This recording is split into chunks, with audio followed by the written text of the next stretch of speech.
Selamat sore. Kembali lagi dengan kita, Elator Batak Unik. Sebelum kita melanjutkan pembahasan kita ke daerah Sebisa, kita akan membahas dua desa yang tertinggal, yaitu Lumban Nabolon dan Desa Parmaksian. Desa Lumban Nabolon. Desa Lumban Nabolon adalah salah satu desa di Kecamatan Uluan, Kabupaten Toba, Provinsi Sumatera Utara, Indonesia, di mana pada desa Lumban Nabolon, sukunya masih memayoritas penduduk dengan suku Toba. Sedangkan dari segi agama, penduduk desa Lumban Nabolon masih memayoritas memeluk agama Kristen. Adapun sarana ibadah yakni 2 bangunan gereja.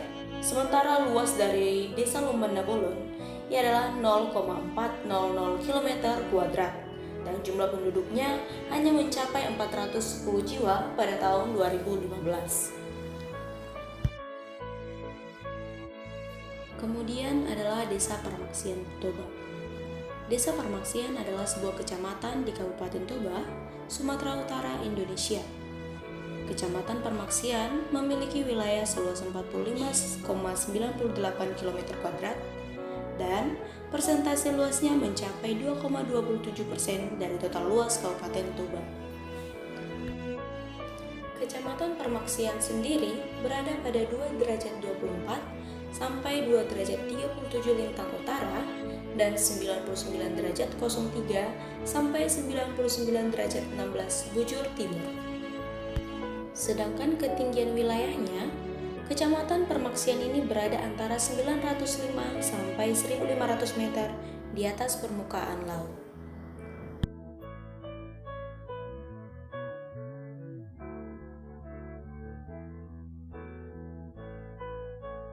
Pemerintahan dari Kecamatan Parmaksian ini sendiri terdiri dari 11 desa yang terbagi habis menjadi 31 dusun, dan Desa Pengumbusan adalah ibu kota dari Kecamatan Parmaksian. Adapun Desa Lumban Hualan, desa ini merupakan desa yang paling luas wilayahnya di Kecamatan Parmaksian.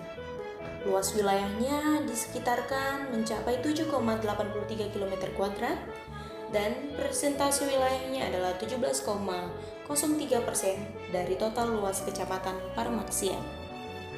Adapun Desa Lumban Manurung merupakan wilayah terkecil di Kecamatan Parmaksian, yakni luas wilayahnya hanya 1,95 km kuadrat, di mana persentasenya hanya 4,24% dari luas Kecamatan Parmaksian.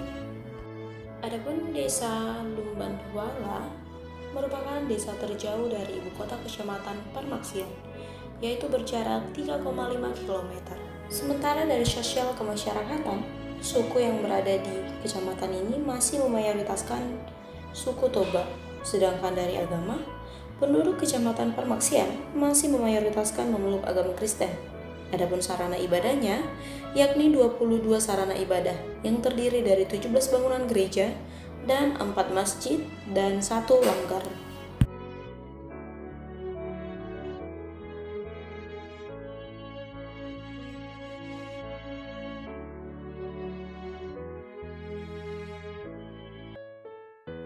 Adapun sarana pendidikan di Kecamatan Parmaksian ini, pada tahun 2015 terdapat 16 bangunan sekolah di Kecamatan Parmaksian yang terdiri dari 9 sekolah SD, 3 sekolah SMP, 2 sekolah SMA, dan 2 sekolah SMK.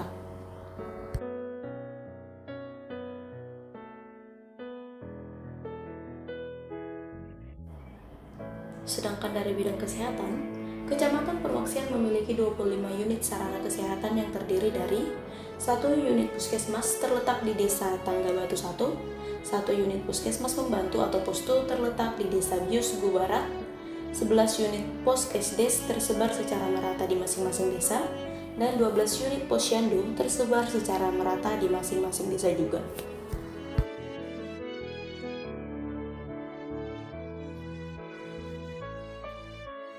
Sedangkan untuk perekonomian dari kecamatan ini masih menghasilkan dari pertanian dan peternakan.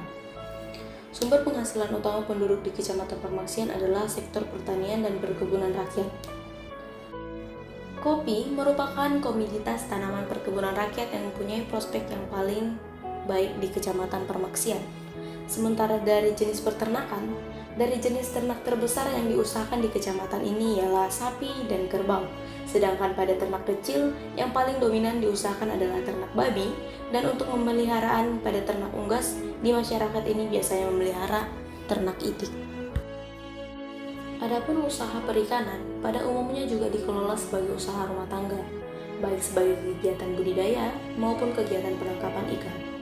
Budidaya perikanan dilakukan di kolam, sawah, dan jaring apung. Sementara perdagangan, Kecamatan Permaksian memiliki satu unit pasar yang terdiri dari satu unit pasar dengan bangunan semi permanen terletak di Desa Pangumbusan.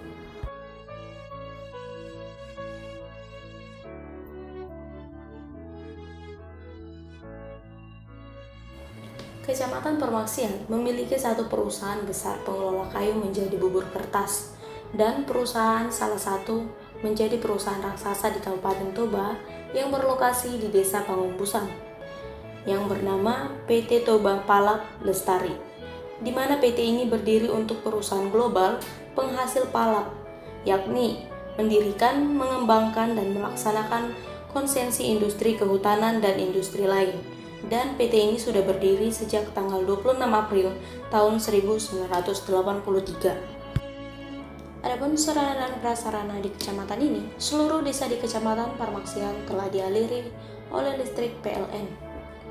Sedangkan di bagian transportasi, Kecamatan Permaksian telah memiliki akses yang mudah ditempuh melalui transportasi darat. Kondisi jalan yang sudah diaspal sangat mendukung untuk kelancaran mobilitas barang sebagai input untuk kegiatan usaha maupun barang hasil produksi yang didistribusikan. Sedangkan dari pihak komunikasi, Kecamatan Permaksian memiliki 2 menara BTS, yaitu di Desa Dolok Nauli, Lumban Sitorus, Tangga Batu 1, dan Tangga Batu 2. Oleh sebab itu, semua desa di Kecamatan Permaksian dapat terjangkau oleh sinyal seluler. Mungkin sekian dulu ulasan video kita untuk hari ini. Kami dari Elator Batak Unik mengucapkan terima kasih. Untuk Amang Inang atau kakak abang yang ingin memberikan saran, boleh bantu di kolom komentar atau mungkin menghubungi pihak kita langsung ya kak. Tetap doakan kerjamu, kerjakan doamu biar berkat melimpah. Sampai bertemu di video kita yang berikutnya. Bye-bye.